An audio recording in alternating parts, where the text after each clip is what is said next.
नमस्कार। क्या आप डायबिटिक हैं और अपने मोतियाबिंद की सर्जरी के बारे में सोच रहे हैं? तो आज का ये वीडियो आपके लिए बहुत लाभदायक और ज्ञानवर्धक हो सकता है। तो अंत तक हमारे साथ बने रहिए, क्योंकि हम इस वीडियो में कुछ ऐसी बातें आपको बताएंगे जो शायद आपके लेंस के चयन में और अल्टीमेटली आपके बाद की विजन के ऊपर बहुत ही लाभदायक साबित होने वाला है। मोतियाबिंद की सर्जरी हम सबको करानी पड़ती है एक एज के बाद, बट मोतियाबिंद की सर्जरी एक साधारण आदमी की हो या एक डायबिटिक पेशेंट की हो, इसमें बहुत फर्क होता है। हमें क्या क्या सावधानियां बरतनी पड़ती हैं जब हम एक डायबिटिक पेशेंट्स की कैटरेक्ट की सर्जरी करना चाहते हैं, हमें कौन से अतिरिक्त टेस्ट करने चाहिए और हमें कौन से लेंस का चयन करना चाहिए, इन सब बातों के बारे में आज हम इस वीडियो में आपसे बात करेंगे। सबसे पहले हम बात करते हैं कि अगर आप डायबिटिक हैं और अपने मोतियाबिंद के ऑपरेशन के बारे में प्लान कर रहे हैं, अपने कैटरेक्ट के बारे में प्लान कर रहे हैं, तो आपको ये पता होना चाहिए कि आपकी शुगर कंट्रोल में है या नहीं।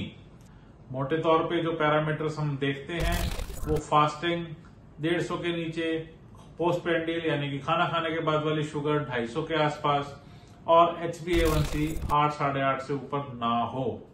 तो जब भी हम मोतियाबिंद का ऑपरेशन कराने के लिए तैयार हो रहे हैं तो हमें अपने पर्दे की पूरी तरह से जांच करानी जरूरी है।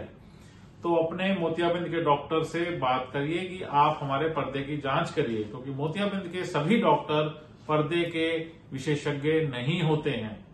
तो एक पर्दे के विशेषज्ञ से अपने पर्दे की जांच जरूरी है, क्योंकि अगर आपके पर्दे में डायबिटीज का कोई प्रभाव है तो मोतियाबिंद के बाद आपकी नजर की रिकवरी ऑप्टिमम नहीं होगी, जितनी होनी चाहिए उतनी नहीं होगी।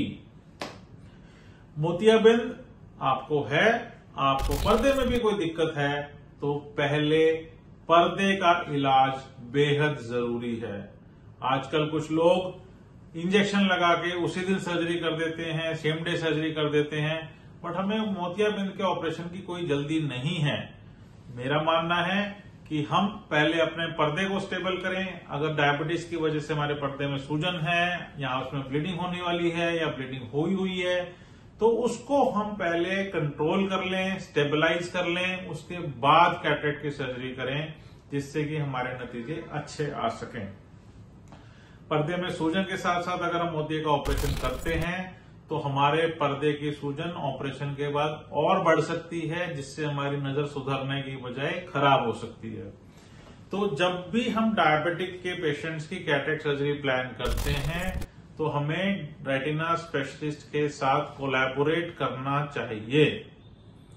अब हम आ जाते हैं कि हमारे लेंस का चयन कैसा होना चाहिए। अगर हम डायबिटिक हैं तो हमें ये समझना होगा कि या तो हमारे पर्दे पे पहले से ही डायबिटीज के चेंजेस हैं या आने वाले समय में आ सकते हैं। और इस स्थिति में अगर हम अपनी आंख के अंदर ईडॉफ, ट्राइफोकल, मल्टीफोकल इस तरह के लेंसेज का चयन करते हैं तो आगे चल के वो हमारी नजर में दिक्कत का कारण बन सकता है, जिससे हमारी नजर ऑप्टिमम लेवल पे नहीं रहेगी।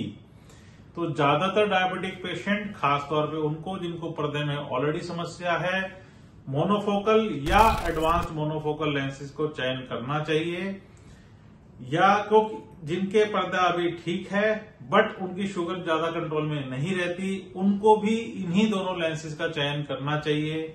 ईडॉफ, ट्राइफोकल या मल्टीफोकल लेंसेज उन मरीजों के लिए ठीक हैं जो अभी डायबिटिक हैं बट उनका डायबिटीज कंट्रोल बहुत अच्छा है और पर्दे पे अभी डायबिटीज से रिलेटेड कोई भी समस्या नहीं है। तो मैं समझता हूं कि इन 3 पैरामीटर्स को आपको ध्यान रखना है कि आपको अपने रेटिना स्पेशलिस्ट को जरूर कंसल्ट करना है, अपने शुगर के लेवल्स को मॉनिटर करना है और अपने लेंस का चयन बड़ी सावधानी से करना है। अगर आपको हमारे ये वीडियोस अच्छे लग रहे हैं तो आप हमसे जुड़िए, आप हमारे वीडियोस को लाइक करिए, सब्सक्राइब करिए, शेयर करिए, ताकि ये जरूरतमंद लोगों तक पहुंच सके। धन्यवाद।